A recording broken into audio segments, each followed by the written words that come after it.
J'ai mangé mes émotions. Je commence par vous raconter une petite histoire. C'est une expérience. Prenez un rat, seul, mettez-le dans une cage. Donnez-lui 2 bouteilles.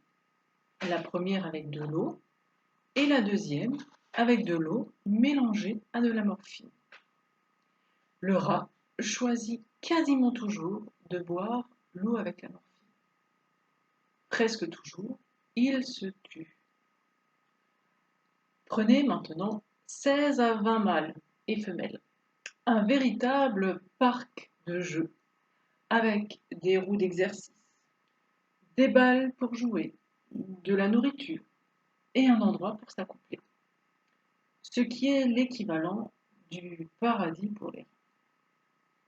Évidemment, vous remettez les 2 bouteilles, l'eau normale et l'eau additionnée à la morphine.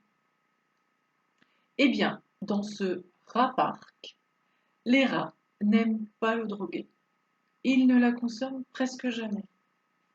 Et aucun d'eux ne la consomme de façon compulsive.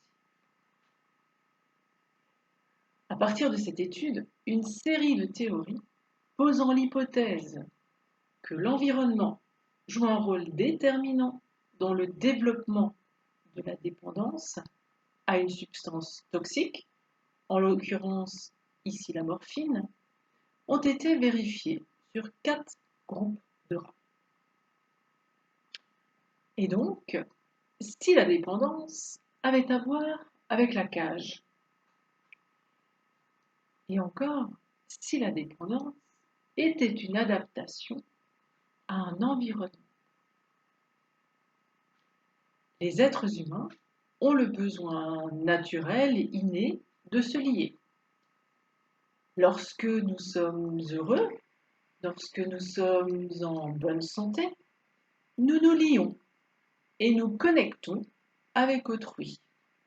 Mais si nous ne pouvons pas faire ça, parce que nous avons été traumatisés, isolés ou écrasés par la vie, nous allons nous lier avec quelque chose, une substance, qui nous procurera du bien-être.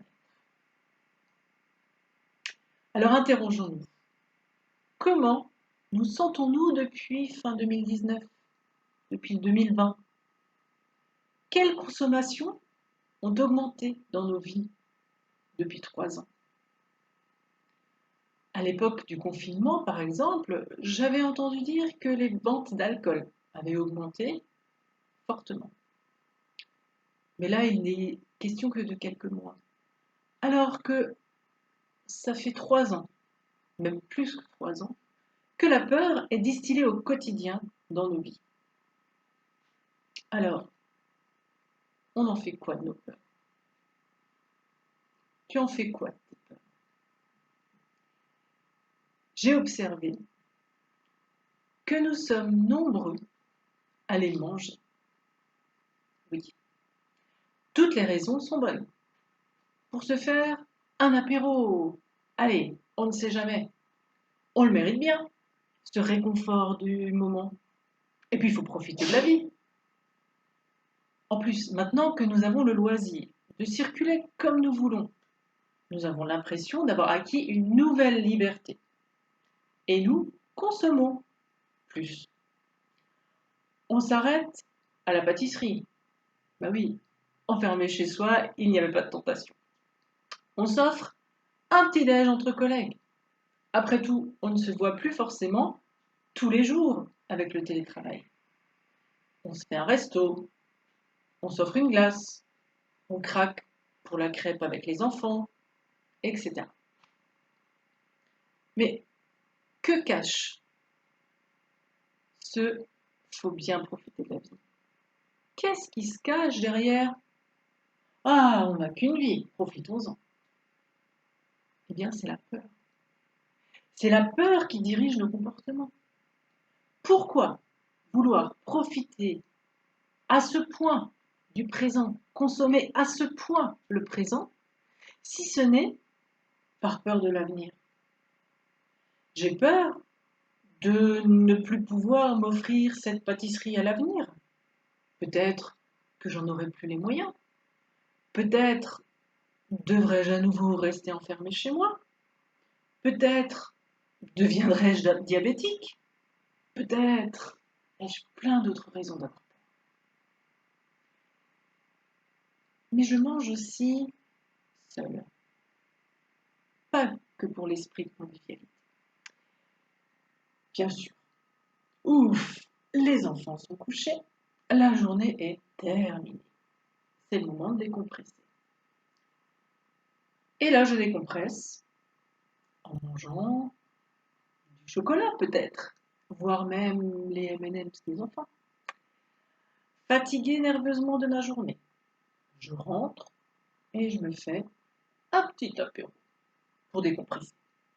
Ou pour me féliciter d'avoir survécu à cette journée. Car oui, je mange aussi pour me récompenser, pour me donner de l'attention, pour me donner de l'amour. Les mamans nous l'ont bien transmis. Je t'aime, donc je te prépare de bonnes choses à manger. Qui n'a jamais eu de petit tube de sa maman pour emporter les restes d'un plat fait avec amour? Qui n'a jamais fait cela pour ses enfants? Alors, en cette époque post-traumatique et très anxiogène encore, je souhaite, moi, veiller à ne pas transmettre aux générations futures cette habitude de manger ses émotions. Et là, eh bien, c'est à moi d'agir, d'être consciente de mes comportements. C'est à moi d'apprendre et de parfaire l'accueil de mes émotions.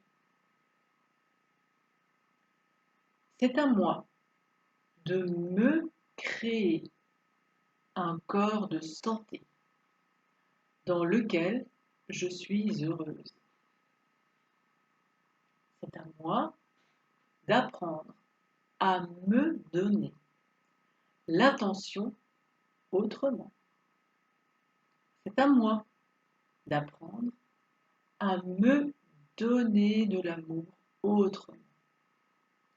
C'est à moi de me créer le cadre de vie qui me convient. Celui où je suis libre, libre de tout ce que j'avale pour ne pas ressentir. Car la suite est pire encore. J'avale, et puis ensuite, je grossis. Et là, je vais avaler des compléments alimentaires pour me faire maigrir. Et mon estime de moi prend un sacré coup.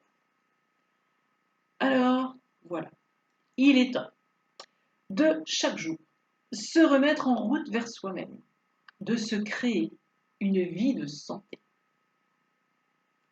Prenons soin de nous. Prenez soin de vous. À bientôt!